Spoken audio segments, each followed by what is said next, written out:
And we're live. Hi, everybody. I think we'll just wait for a few minutes for more people to come. Thanks for joining. Hello, hello. We have our TomoChain team here giving me plenty of support. All right. Hi. Hello, hello. Welcome in. Welcome in. It's really, it's late in the evening right now, at least 8 o'clock, right? Yeah. Come on in. Hi, guys. Hello, hello.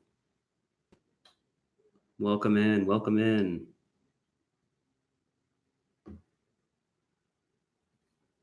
How are you guys doing? I'm curious where you're living. Hello, hello. Where are you guys based? Aha. Nice. Lebanon. Beautiful. How about everybody else? Where are you guys coming in from?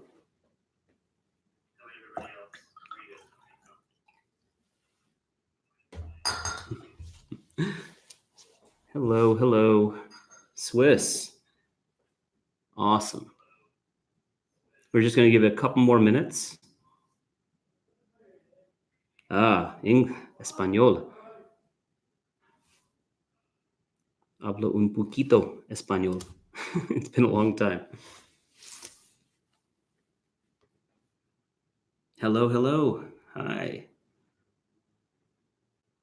We're just waiting a couple more minutes, and then we'll get started. Thanks for joining in, and thanks for waiting for a little bit before we get going.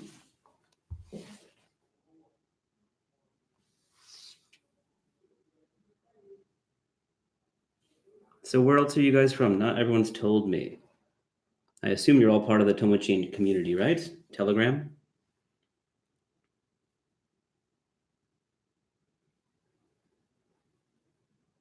So do we have, so Alberto, are you from Spain?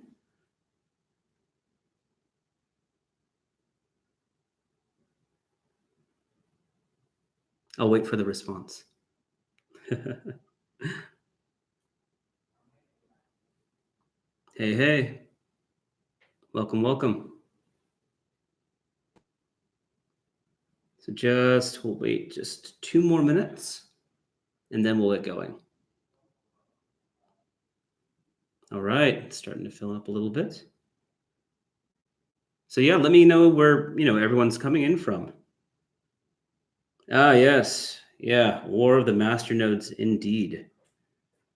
Hey, Tomo Kong, nice to meet you in this way, which is very different than usual. Usually, it's pretty much this through Telegram, chatting, right? Text chat. So it's good to meet you guys.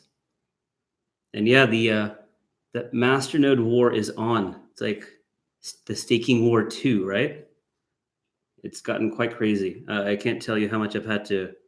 So I run 2 Masternodes myself, and it's been pretty challenging just trying to keep it online up in the top 150. I'm so tempted just to keep looking at, checking my phone to see if I'm been knocked out. We're going to give 1 more minute, and then we'll get going. So where else are you guys from? Tell me more. We have 13 people in here, so I've only heard from 2 or 3 at this point. I know we have some Americans in the house too. Aha, very nice. That's where I am. We should meet.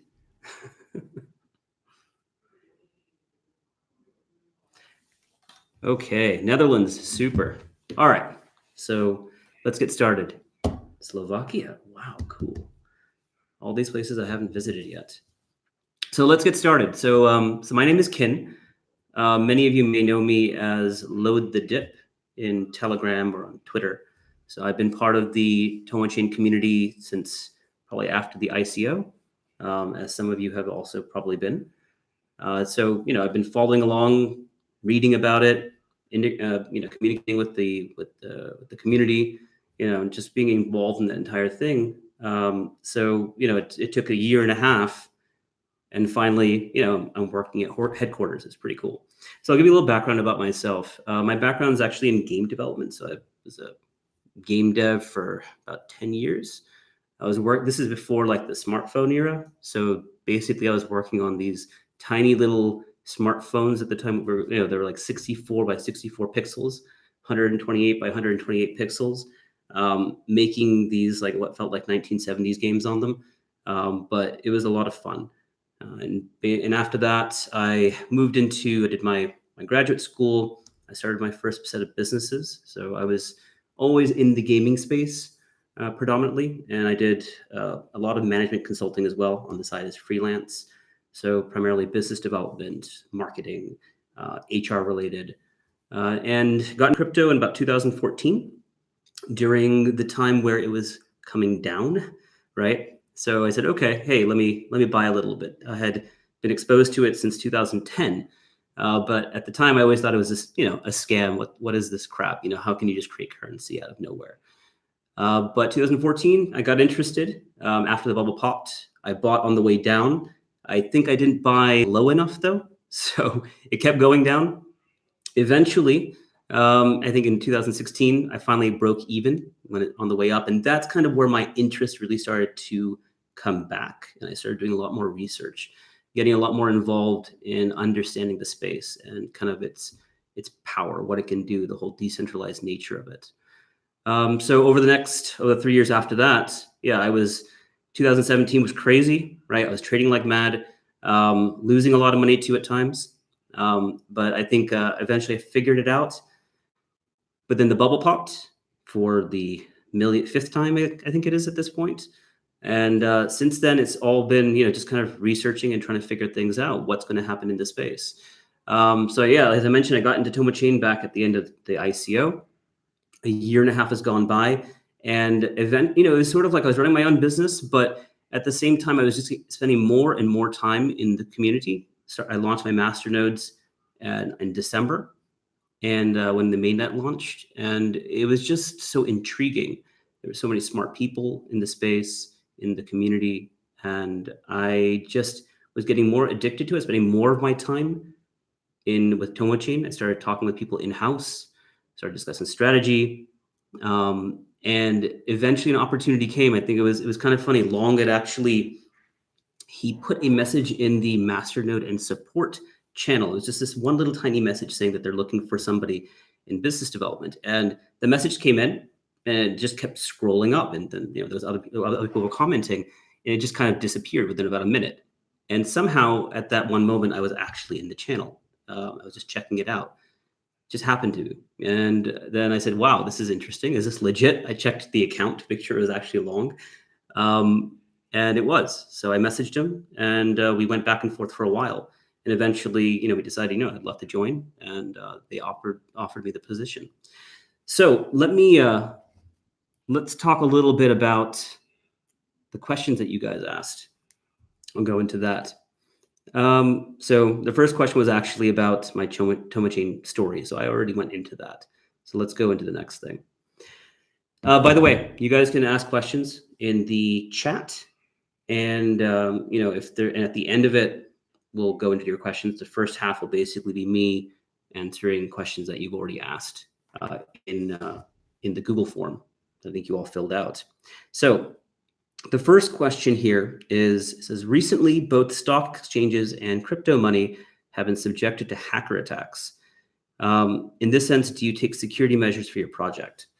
So this question right here specifically, exchanges kind of have their own security measures in place. We don't really have control over that. I think, so for us, it's really about associating with the right exchanges and, kind of communicating to the community which ones that we prefer. And I think the community already knows there's a lot of trading volume, for example, on KuCoin right now. Security is not something we can control. All we can basically say is, this is what I do too. You go to an exchange, you trade there, take your money out, put it back into your wallet, so it's safe. That's what I would say on that. The second question here is Tomo planning to become a Polkadot parachain? That's an interesting question. So actually, we have been talking about that for the last month or so. Yesterday, Long and I were in Singapore, and or last 2 days we were in Singapore. And one part of that was we actually went to see Gavin Wood's presentation. He regularly comes to Singapore and does presentations on Polkadot. So we went to meet him and kind of learn a little bit more about Polkadot itself. It's a pretty amazing technology. I mean, what they're trying to do, the whole concept of trying to have this interconnected web of different blockchains connected together. And the parachain, it's sort of like you're basically trying to create an instance of your own blockchain within the Polkadot interconnected web. And the process for doing that actually requires you to, in a sense, purchase a slot of sorts. Sort of, it goes up for auction. And they haven't quite figured out how many parachains they want to have yet. But basically, when you do get it, you essentially have a lease for, I think, 1.5, 2 years or so. And then you have to go through an auction period again for you to be able to maintain it. So, we're thinking about that. We're not sure yet. I think as time moves on, we'll kind of figure out if that's something we want to do. The other option for connecting to the Polkadot network is they have a bridge solution, basically, where you're not inside of Polkadot, but you basically can have a bridge outside of it connecting in. So that's another option I think that a lot of blockchains can potentially use. So we are considering it. And, we went there to kind of talk to Gavin and kind of figure out a little bit more about it. So let's go into the next question. Why did you choose TRC 2021 over ERC 20,721 in your Tomo wallet? Okay, and do you have plans to integrate ERC 20 and 721 in your wallet?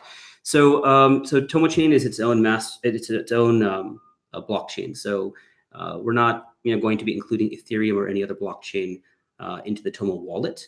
That said, TomoChain has pretty much all the features that Ethereum has, and that includes the token framework, right? So ERC 20, ERC 721, which is for non-fungible tokens. So we also have the same thing, TRC 721. We have non-fungible tokens as well.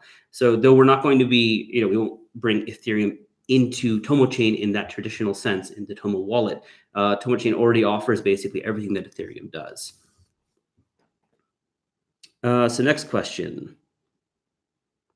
This is a good one. So how will you find the rare organizations who will not only build on decentralized infrastructure, but do it on a chain that has the minimum awareness versus the top 20? So I guess you're saying essentially that we're closer to ranked 100 at this point, not in the top 20 at this stage. So the question is, how do we get to work with those large companies like Toyota or Mitsubishi? So this question right here, I think you have to step back a little bit, and you have to think about, nobody can really kind of come in and say, all right, I'm going to put together an awesome pitch. I'm just going to walk up to the biggest dog in the yard and say, hey, work with me. Don't eat me though, but work with me, right? It doesn't quite work that way. It doesn't in any business. Unless you have the right connections. So I think the steps here really is for TomoChain is, we're just 7 months from launch, from the mainnet launch. We need to build partnerships that can build up to that. Typically, the way that at least the head honchos, the big players work is they'll go through referrals. They'll see, they'll go through people that are trusted to them, who then trust other people, right? So I think the idea here is more about building up the ladder. Working with partners who are credible, but also have connections to bigger players, right? So for example, if we work with a custody solution, as an example, who have large funds from large investors, right? By being associated with the custody solution, we have access to having connections to those large funds, right? So there are ways that those large funds, those large investors can then introduce us to other players. So it's a way of trying to figure out who to work with and who can open the doors to larger players. So it's not so much about going up, knocking on the door and figuring out, hey, figuring out if someone will work with us. It's more about working up to it. And that's the experience I've had over the last 15 years in my profession. It's You just can't, you got to work your way up. You can work your way up quickly if you do it in the right way. Timing is important, and your partners are important, but it doesn't just happen by knocking on the door. No. Now, let's see what else, if there's anything else I can add to that question as well. So I think, and the other aspect of this thing is also, you have to think about what we bring to the table. For one thing, we are in Vietnam, right? And Vietnam is heating up. There is so much interest to come into this space. We were attending a China event. China came to Vietnam last week for 2 days. There was an event called Coin Time. And decision makers from China, from different companies, exchanges, public blockchains, investors, they were all coming in. And they wanted to understand how to enter the Vietnam market. Before that, I was fielding calls and emails for the same thing. They want to come into Vietnam. And we are known to represent Vietnam. We're the public blockchain for Vietnam, right? So everyone's wanting to work with us, which is great. That's credibility as well. So now you're able to work with different partners in different spaces, in this case, from China, right? That, again, builds credibility, allows us to kind of move up the ladder. So this is kind of how I look at it, right? Where's the opportunity coming in from? And how can we use that to build to new opportunities? All right, let's go into the next question. Do I eat sushi? Does vegetarian sushi count? I know that doesn't make any sense either, but I do eat vegetarian sushi. So why will developers who already develop on Ethereum come to Tomo? There are numerous scalability solutions on top of Ethereum. So that's a good question. So this is another thing where I look a little bit differently at the problem. So one thing, of course, we want to get existing Ethereum developers or Tron, EOS to come to Tomo. There's no doubt about that. And so we have a group of people who are working on that. So in terms of trying to show how, number one, easy it is to port over to TomoChain, and the steps in order to do that. So we actually are working on that as we speak. The last couple of weeks, we've been just building up new material, support, documentation, to make that easier. But even with that said, right, I was a former game developer. So, how did I choose for my team what to develop on? It wasn't just about the tech. If you have an Xbox and you have a PlayStation, right, and they're roughly about the same in terms of capability, what do? You're looking at the audience. Who has a larger audience, right? And you're looking at, obviously, at the cost, difficulty of developing. But if I had to choose, I would go for the place that has the larger audience to begin with. Now, then you also have to look at how many other players are actually competing for that audience, right? So right now, if you look at the iTunes, the App Store, you have a lot of games. You have a huge audience, but you also have a lot of games you have to compete with. How do you do that? How do you carve out your little niche there? So I think one thing that TomoChain offers is the fact that we have a really solid community, a lot of investors who are starving and waiting for using their Tomo in some of the best dApps there are, right? And so right now, I can't tell you who we're talking with at this point, but that is part of the pitch. So we have a really awesome group of people who want to use dApps, and we want more dApps to come on board. So we have a new audience. Game developers want an audience. Now that's within the crypto ecosystem, all right, by itself. Now, let's talk about non-crypto. One of the biggest things that I've noticed that we're doing in this crypto space is, when we talk about funding game development, whether it's, again, Tron or EOS, who are putting a lot of money into dApp development, they're looking at solutions that are like these big games, but they're focused only on crypto users, people who have to have had an on-ramp, getting onto an exchange, purchasing crypto with fiat, converting it over to whether it's Ethereum, Tron, EOS at that point, right? Trading for that. And then understanding how to work within a gaming ecosystem in crypto. How do you use those tokens, right? What wallet do I use to kind of deposit my tokens? What exactly do I need to do? Can you think of how many steps you have to take just to be able to play these games? I mean, that's a lot of friction. Every step that a user has to take in order to play a game or do anything, going to a website, trying to purchase something, every step you take, you're losing a large section of your audience. And then on top of that, of course, these people have to be really hardcore to play these games. Not every game, but you have to know enough to do it. So the other view is that instead of developing all these brand new games, there are so many amazing indie game developers already out there with wonderful content, super cool games. Whether you're looking at HTML5 games, if you're looking at mobile apps, on the App Store, on Android, there are so many killer games. And this goes back to the question of these developers are competing for audiences, right? If we're able to give them a solution to come into the crypto space, an easy solution, those developers who are not already in crypto, those developers who are not developing games on the blockchain, if we're able to give them an easy in and show them an audience, not just an audience, but gaming on the blockchain is also very interesting because it can be an added revenue stream. If you think about games like Hearthstone or any of the other free-to-play games by large companies, they all have virtual currency that they can print ad nauseum. And they try to make you want a certain small percentage actually buy that virtual currency to buy stuff in the game. Now, existing game developers, maybe they have, say, an RPG, right? Small indie game, 1 or 2 man shop. They have a small RPG that's sitting on some random website. Now, if we're able to give them blockchain integration, right? Imagine the ability to, where the sword that you earn in your RPG or that really cool spell that you earn, imagine if it's very unique. There's only one of a kind, non-fungible tokens, right? A game developer could expand their game using non-fungible tokens, something that's already there, you can expand on it. And then what happens?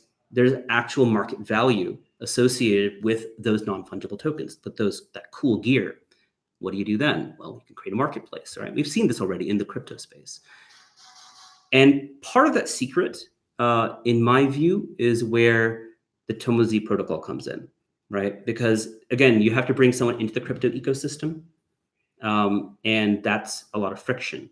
But can you integrate blockchain-related content into indie games using a token where the gamers don't have to have come through the onboarding process, the traditional onboarding process through exchanges, converting it over to the token of choice?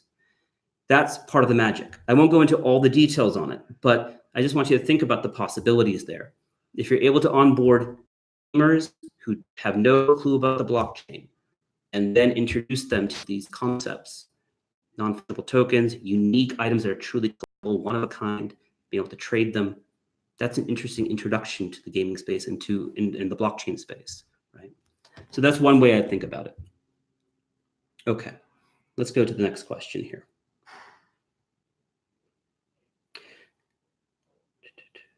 All right. TomoChain has a proof of stake. The users can stake in liquidity pools in Bevswap.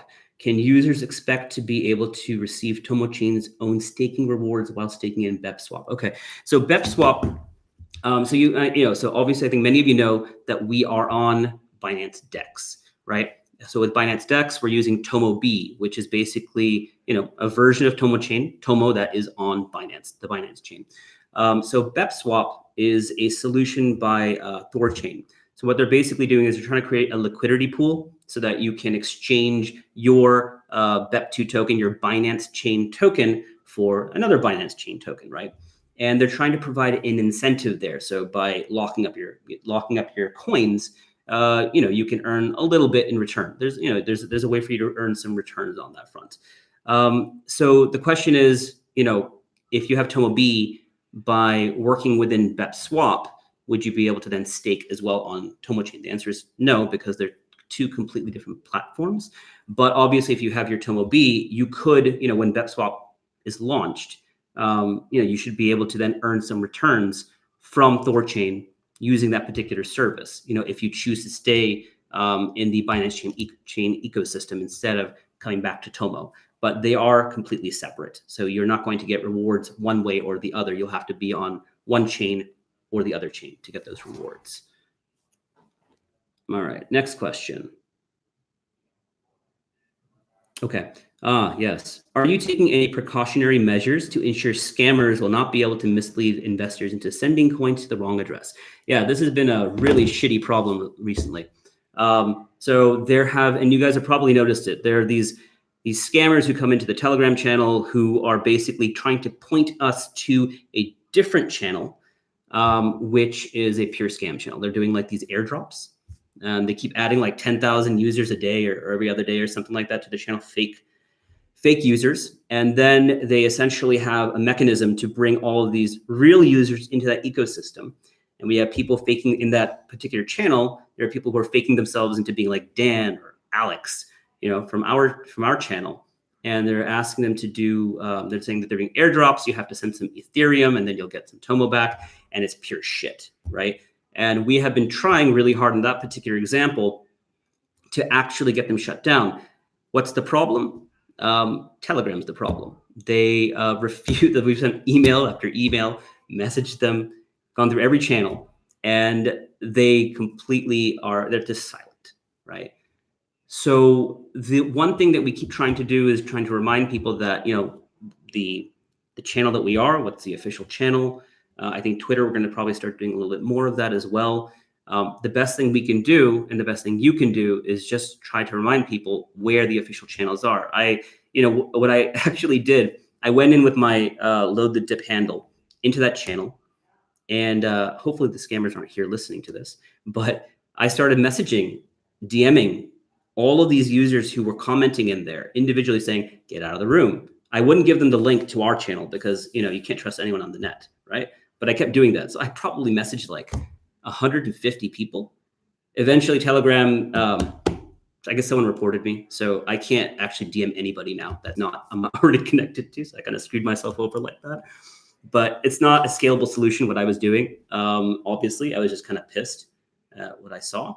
But the thing is right now, the best thing you can do is just tell people not to be there. I wish we could do more. But if Telegram's not going to listen to us, then all we can do is use our channels to try to tell people, educate people where to go. And unfortunately, right now, these scammers are getting away. And I'm sure we're not the only ones that are dealing with this.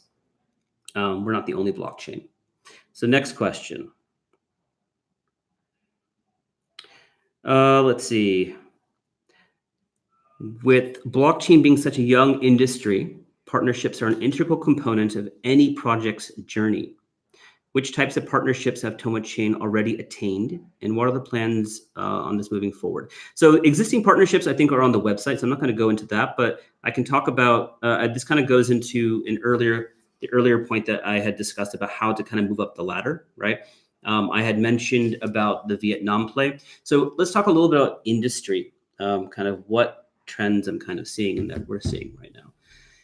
I mentioned Vietnam. So regional play is a big part of this component, right? So I already talked about that. The second thing is, and it was brought up, I think, in one of the earliest questions, Polkadot, right? Polkadot is trying to do an interoperability play. And with Libra coming in, Facebook's solution, I'm noticing that a number of different blockchains are thinking what to do moving forward. If interoperability is the real play, and we have got large players like Facebook coming into space, what do you do? So the second thing I'm noticing is there is a significant movement for alliances, blockchain alliances, right? So we've been approached by a number of different good blockchains to kind of form alliances as well. And until stuff actually happens, until papers are signed and, technology is created for it, it doesn't mean anything. But, we've been approached for it, and other blockchains have been as well. So part of the play of how to develop new partnerships on the enterprise side or, in any other way, this is the other angle, right? Again, if you're teaming up with large blockchains, which already have a decent ecosystem, there's an interoperability play. Now you can feed into that ecosystem, they can feed into you. So that means that we actually get access to resources we didn't have before, dApps and other tokens that are being built on other platforms. They can work with us too, right? That's part of it. Because if you don't have that, if you're not working towards the interoperability in terms of not just connecting, but actually sharing resources, it doesn't make sense, right? So that's another part of this entire game. It is a game. Let's see the next thing. And the other thing is we are doing enterprise solutions too. One of the interesting areas that seems to be coming up all the time is traceability and authenticity. So, for example, I think many of us may be familiar with T-food. I think of TE food. But the idea that a lot of these things I've never actually said out loud. It's only been typing. So forgive me if I'm pronouncing things wrong. But this is traceability for food, right? From your source to your table. In the same way, there are opportunities that we've seen for, secondhand cars to luxury items, right? How many times have you had, maybe not all of us, but, there are luxury bags that are faked, that are sold not only in, like in the streets of Hong Kong, but actually, that's just one example. I don't mean Hong Kong's all like that, but also in official stores. So a person I was talking to the other day, they wanted to buy a Birkin, and so the official channel basically said, "Oh, well, you'll need to wait a certain amount of time for this thing." But then the next day, all of a sudden, they called back and said, "Hey, we have one for you. Why don't you come pick it up?" So they came, picked it up, bought it, and then the next day, coincidentally, that person's friend had almost the same exact bag, but they had bought it fake, and they compared it. They looked at tags, the location of the tags, and things like that. And sure enough, they're both the same thing, right? And this was through an official seller of the product. So obviously they banked some money, they put it in their pocket, and they walked away. Or didn't walk away, they were still there, right? There was a confrontation that happened later on. I won't go into that story. But the point is that being able to track luxury items as well is another area where it looks like blockchain as an enterprise solution could potentially work pretty well. The other interesting thing about enterprise is that, we've talked about public and private blockchains, right? And, in my view, it's like, I don't understand why you'd want to use a private blockchain. It's better just to have a database, in-house. Why would you do it private? You're not really protecting yourself. But a lot of these businesses, I think they want to explore blockchain. They want to understand it, but they also don't trust the public side of things, right? So because of that, they want to explore by creating their own private solution, right? A private blockchain that they can test it out on. And that's perfectly fine. Maybe they feel like that will be secure. Maybe that will increase their overall brand value. But at the end of the day, what's interesting is if you're building private blockchains for everybody, for different enterprises, the day that they realize that your public blockchain is pretty secure and being used and is potentially safe, it's not too difficult to turn that private into a public blockchain, right? So you can think of it as sort of a Trojan horse, providing private blockchain solutions to different companies and then turning it on when they want to come onto the public blockchain. So that's another part of this. So the next question, does TomoChain intend to open TomoSwap, our TomoSwap solution, in the Tomo Wallet app to other cryptocurrencies? So right now we only support Constant for the most part, which is a stable coin. We will be opening up to more options down the road. Right now, everything is kind of coming together.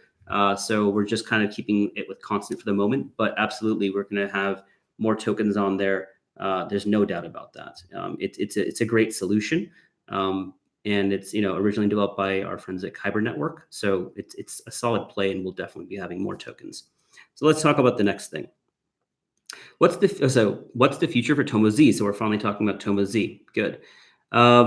What's the plan to market? And do you think that the TomoChain community is too small to boost up this protocol to the next level? Okay, interesting.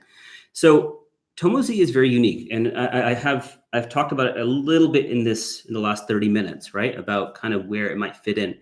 Tomo Z is very unique because, again, in my view, you can issue a TRC21 token, which is the Tomo Z, zero friction is what we're calling the protocol. You can issue a TRC21 token and you can distribute it to anybody. If you, one of our members here, Mekong, he had issued a TRC20 token for his Masternodes, right? And he started doing airdrops. I got some airdrops of that too. And what was interesting is when he did that, I'm assuming it's a he, by the way, that he's a he. But when he did that, it was interesting because people started asking questions. I remember, way back, maybe it was December, January when he did that, people were asking questions. And a month ago, people were asking questions, what can I do with this thing? There was a lot of curiosity. And there was a whole discussion on it, right? The idea of issuing personal tokens. So TRC21, Tomo Z, zero friction. One thing, because it's interesting because with that, the token you issue, the fee is paid in the token itself, right? That means that, again, you can provide your token to anybody, and they don't have to be on the blockchain to even use it. They don't have to be holding Tomo or any other blockchain currency, right? Native currency. They just need the TRC21 token that was issued, and they can send it back and forth. A small fee is deducted in that particular token itself. But that opens up a world of possibilities, right? So whether you're thinking about things down the road, like, going to a Starbucks and maybe using one of these tokens to pay for something, or maybe something more like loyalty points, right? Where the idea is that a set of loyalty points for one firm, for one company, one restaurant could be transferable for tokens at a different location, right? So you can actually transfer them maybe through an exchange or something like that. But the idea is none of this would require a user to ever own Tomo to understand what the TomoChain network is. We're talking about mass market, right? We're talking about mass market adoption. They wouldn't need to know it, right? So now your blockchain is functioning in a way that I think ideally it should be. We shouldn't be talking about blockchain 10 years down the road, 15 years down the road. It's just something that will exist like the internet exists today, right? We don't talk about going online anymore like we used to in, say, the 90s, right? There's no online anymore. You go to facebook.com or you go to Twitter or wherever you want to go to Google. You don't talk about the step in between anymore. Blockchain will be like that, ideally, in my view, right? At least that's how I'm hoping. So TRC21, how are we going to do this? Well, so TRC21, I think, is a grassroots movement to a degree. So we are looking to work with influencers to issue their own tokens and working directly with them to find ways in which they can use it to engage with their audiences. So one part of my background, I have held many occupations that I didn't go over earlier, but one of them was in the influencer space. So one of the companies that I worked in for 5 years was when I launched, and it was a fashion and lifestyle influencer, I guess you could say. My business partner and I worked together on this. She was the influencer. I was the biz dev guy and the tech guy and the photographer. And that business became very successful. It's still there today, doing very well. One of the biggest challenges when you're doing social media engagement, Twitter, Instagram, whatever it might be, is how do I incentivize my audience to talk back to me, right? If my content is interesting, of course, they'll talk back. There's also a sense of FOMO in there. When you have enough people commenting, you'll then feel comfortable to comment or retweet or whatever it might be. But how do you do that on a regular basis? Is there another mechanism that we can use, right, to engage users with? There are all kinds of mechanisms you can use right now. So I see this also as maybe another tool in the toolkit for an influencer as well, where we can also incentivize users to use tokens to do different things, different activities. And what we're thinking of doing is going to be working with some certain influencers in the crypto space, and also we're looking to go mainstream space as well. We'll start off crypto, kind of test things out a little bit, and we'll be looking at the global market, and we'll be looking at Vietnam, Southeast Asia specifically, right? Because they're very different markets in the way in which from an evolutionary standpoint, where they are sitting in terms of in the crypto space right now. Vietnam's a little bit younger in terms of the investors are less knowledgeable. They're still trying to figure it out. It's kind of like a couple of years ago types, right? And the way in which information is syndicated is also different in Vietnam than it is for the rest of the world. A lot more Facebook here, not really Twitter. And so anyway, so the idea is to have a segment of users who are crypto influencers and mainstream. Mainstream is a broad term. I know that, right? And it can be in any market, really. I mean, if from a fashion influencer, it could be something where it could be, a musician, right? We could be talking about a number of different things. So we're strategizing on it. We have a plan in mind of how we're going to test it. But this is one of those interesting grassroots movements that could potentially be pretty interesting and pretty amazing. We're going to be launching an interesting new product, probably a couple of weeks, 2, 3, 4 weeks after the Tomo Z mainnet, which is going to be mid-August, which should hopefully encapsulate a lot of what I'm talking about in terms of working with influencers, giving them another way to engage with their audiences, and trying to see what works. And I think this will be sort of like one of those things where you'll see what different influencers do, which ones are successful, what tactics they use, and then we can adjust our strategy and start developing tools to help them as well. So that's kind of part of our go-to-market plan, but this will be interesting. It will be grassroots. Obviously, we also do have an enterprise solution, business solution, which I can't talk about right now, but we are already working on some enterprise clients who will be using this as well. But I can't talk about that just yet. So that's also going on. But I think the idea was, if you want to launch, is launching with enterprise going to give us the best bang for the buck in terms of brand awareness, in terms of the social networking, the whole syndication of information, the excitement of what TomoChain is doing? Is that really going to do it on enterprise, or can it be done from a grassroots side? And I think honestly, TomoChain, I was watching him for months, and that's kind of where the initial idea came from. And I was like, that just seems so cool. Honestly, I was like, I begged him twice for his tokens. So I think that could be a really, really interesting idea. So I think the team's working pretty hard on this idea. So you'll hear more in the coming weeks. All right, next question. Okay, Binance. Are you confident that the current trading competition on Binance DEX will lead us to the listing on Binance Central? No, I'm not. I'm not confident, and I don't have a 100% answer on this, right? I think we're doing well. I know that if you've been paying attention, right?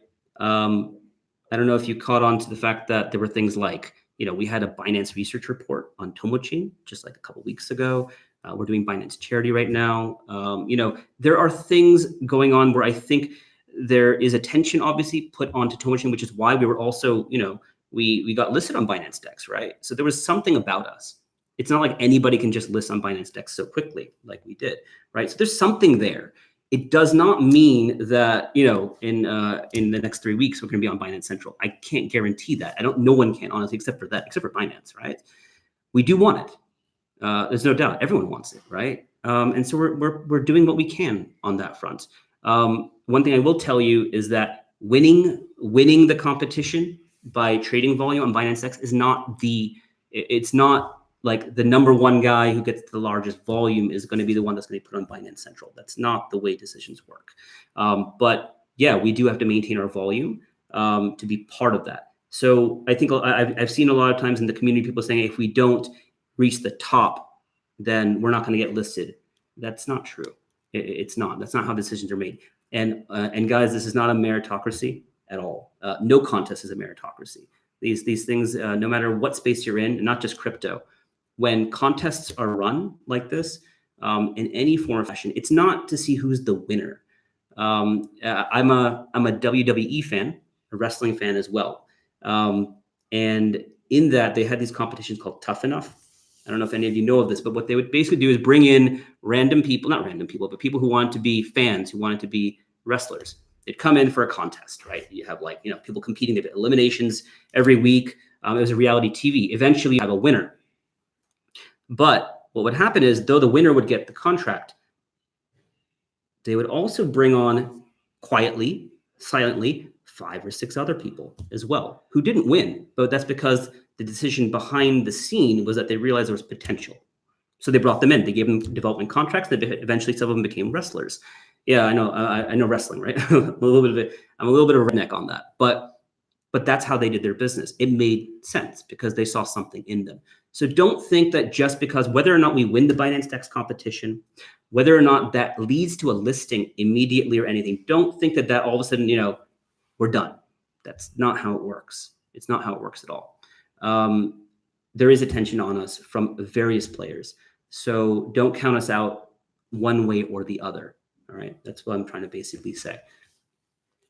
Okay. So next question. Okay. So hi, Kyn. I'm a member of Pick Farm team. So these guys, they have some dApps on TomoChain, MaxBet, Gomoku. And so they're saying that our team really likes the Tomo Z and wants to apply it to their business model in the future. They want to ask TomoChain if we have any idea or plan to build the ecosystem around TRC21 tokens, For example, an exchange that can be built to trade between many TRC21 tokens, so that their users could use their tokens on any dApps or games that they want. It's a good idea. And yeah, so this is something we are discussing. It's not going to be a day zero launch, right? But that definitely is along the lines of what we'd like to do. The idea of being able to exchange tokens and to be able to use them in different dApps, right? It's a great idea. Now it's just a matter of how to actually execute on it, but it makes sense. And it's something that we will explore and something that we're going to do. So, oh yeah, so Pig Farm team, please just get in touch with us and we can talk more about that. So let me see if there are any other questions here. I believe I'm close to the end of the questions. One more question here. I think that we're pretty much done with the questions on this list. Okay, so let me see. So what you guys can do is you can ask me more questions. If there's anything else you want to know, anything that I can answer, obviously I'll try my best. So let's see. Fair value of Tomo. Let's see. What do you think is the fair value to $1 of Tomo, assuming your partnerships come through?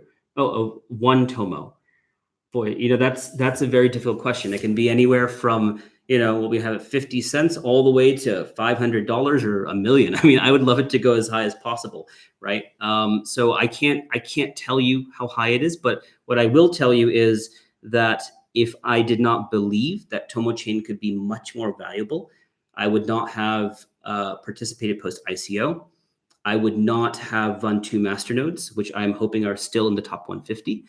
And I would not have wanted to work for the TomoChain team. And I'm doing all of those things right now because as a community member, and that's how I think of myself first, I want to be helpful in any which way I can. I do believe in this project.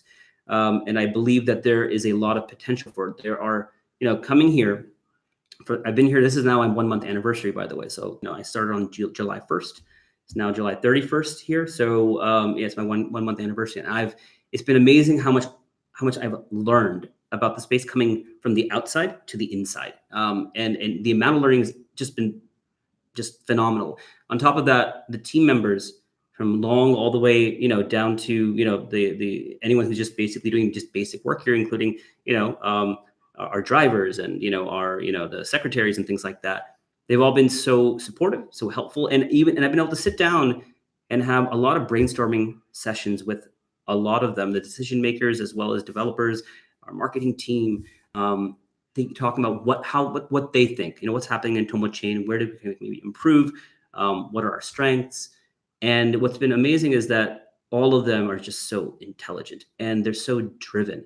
I've, having worked in development myself, I was shocked at how fast our dev team here can do side projects, like just quickly put something together that looks absolutely amazing. So I'm confident the team has the capability to produce what's needed to be produced, right, as a product. And I'm pretty confident that we will be sitting at much higher in terms of the market price down the road. And otherwise, like I said, I wouldn't be here. But I'm astounded by the quality of people here in this company. So let's see. What else we have here? Can I become the spokesperson? You're very kind. So I think that, wherever it makes sense, I'm happy to talk, right? But we have a number of brilliant people in this company, including Long, and there are others who you haven't even heard before who are also very good speakers and can explain things probably much better than I can. This is my first time doing something like this. Usually in the past, I've done it from behind the camera. Someone else is in there, right? It's the first time I'm kind of in front of it. But thank you for saying that. But I'm going to be doing, I will be speaking more, maybe not directly to you like this, but I'm going to be going to different conferences over the next couple of months. We have a number of big conferences. And so I'll be going to those, and there will be moments for me to speak as well, which will be fun, I think. And, I can tell, I guess, because maybe I've segmented a little bit, but the conference scene, I think one thing is just to talk about on that front is The way I look at doing business as well, in terms of building relationships, is, when you meet somebody for the first time, sometimes you really connect. Other times it's sort of like, okay, this is a person, right, in my space. What I found is that being able to do business, being able to move that forward, sometimes it takes you a couple of meetings, usually three. Three is my magic number. These large conferences that are happening. So we had Coin Time. We had this Vietnam event, which is not a big event, but there were a number of decision makers there, right? Then there are conferences happening in Berlin, which I'll be going to. There is Consensus Asia, which will be happening in September. And there's going to be Shanghai International Blockchain Week. And what's interesting is these decision makers also make those rounds as well. So my hope is not only being able to meet with them again and see if maybe there's a way to work together, but also because of the connections we've made, being able to grow that network, right? Learning more, meeting more people, right? And then continuing that thing, right? First meeting, then let's figure out a second meeting. Let's figure out a third meeting. And usually at that point, you'll know if you can work together. But at least there's enough familiarity that you can, at least there's a finality there. Yes, we can work together, or maybe we'll work together at some point. There seems to be a direction, or definitely won't, right? As in, it's usually in that direction of working together or not. But irrespective, you know each other, right? And you're willing to then eventually connect with one another. So that's the conference scene. So I will be doing that. And I think that's an important part as well in terms of learning about the space and making the right connections. So let's see. The current Masternode. Okay, so what do you think about the current Masternode race and competition? Will other exchanges follow with soft staking? So yeah, let's talk about that. Answer is yes. So staking is becoming a huge business in Asia. Like it feels like it's just taken off. One of our team members, our business development team members, attended a staking only event in China earlier this month.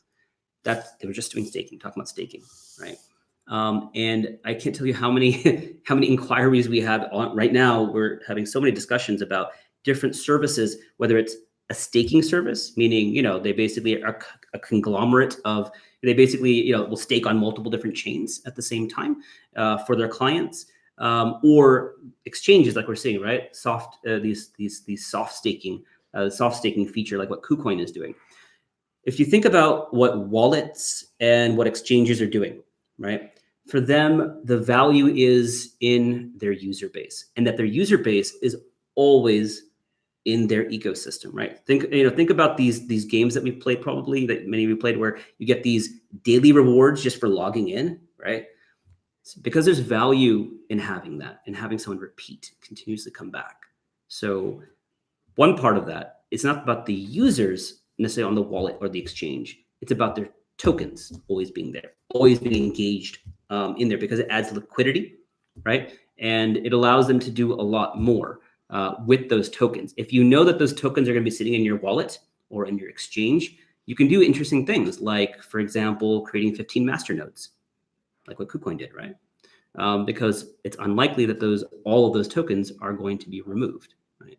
So it's a business model to add more features to wallets, to add more features to exchanges, to keep your tokens there, so that there's more engagement and more reason for you to keep coming back to.